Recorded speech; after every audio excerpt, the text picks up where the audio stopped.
In this video, I'd like to show you how to calculate horizontal analysis on a set of income statements and then a set of balance sheets.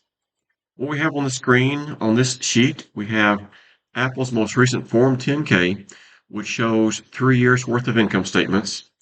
And then for the balance sheets, we have 2 years worth of balance sheets. That's what comes standard on those 10-Ks after you download it into Excel.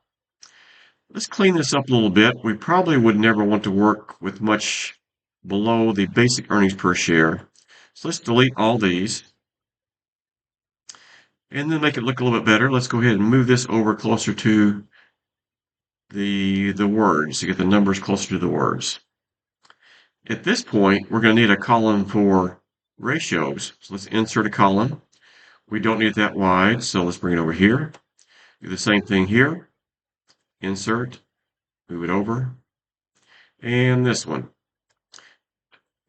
Whoops, this one. Let's insert a column and then narrow it a little bit. Now, since this new column here will be part of 2024's calculations, let's go ahead and merge these and underline it, make it look a little better. Same thing for 2023, merge, underline, and 2022. Let's merge and underline.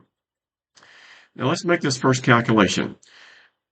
On your horizontal analysis, you're going to take each of these years' numbers, of course, separately. So you're going to take this number, find how much it exceeds or is lower than this number. So you're going to subtract the 2022 numbers, then divide that result by the 2022 numbers.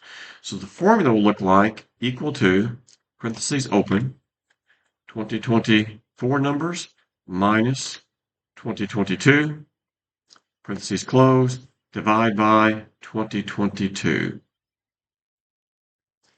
There we go. And hit enter. Of course, we want these to be percents, so let's format, go all the way down to basic earnings per share in case you would like that. So percent is good. Now we can just click and drag all this down here. And we'll come to these hashtags in just a minute. Do the same thing here. So for this one, the formula will be equal to, parentheses open, 2023 minus 2022, parentheses close, divide by 2022. Equal.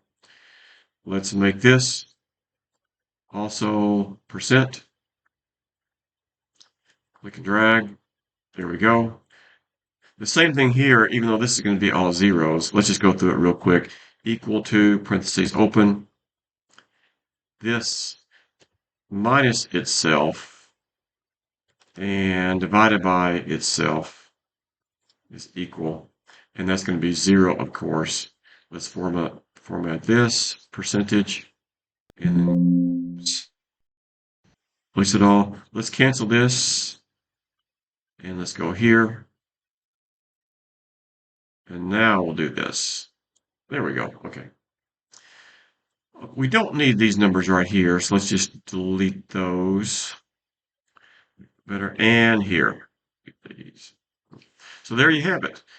Remember, you always take these later years and always compare them back to 2022. Don't compare 2024 to 2023. Always go back to the base year back here. One thing here, see this odd number, 181%. Well, the base year is a negative. And when you have a negative going to a positive, that percent is just not going to look accurate. There's really nothing you can do with this percent. The only thing you can do here is evaluate this change on absolute numbers. So the difference is really 229 plus 334, and that's going to be the total difference. It did not go down 181%. So just watch out for something like this. On the balance sheet, let's do the same thing. Let's just put a column here. A little bit too long, or too wide. Let's bring it over here. Same thing here. Insert. A little bit too wide. Bring it over here. We can move these numbers over a little bit if we want to. And then here, equal to, parentheses open, 2024 minus 2023. That's our earliest year here in the balance sheets, and divide by 2023 and hit equal. And so what we're going to do here is format it, bring it all the way down to here. It's a percent. And now grab that formula, bring it down to all the other ones, and there you go. And again, the base year, these are all going to be zeros, but quickly let's do it again. Equal to, parentheses open. Take that cell, subtract itself, parentheses close, divide by itself, and there you go. And if you click and drag this down, of course, we're not going to get percentages yet. There it is. But let's change it to percents, and there you go. To clean this one up real quick, let's just take these two out. Delete. Delete. There are a few more here. Delete. You know, they don't have numbers in them to begin with. Delete. Delete. And that's it. So, all right. So that's the horizontal analysis on the balance sheets here and then on the income statements. And that's it.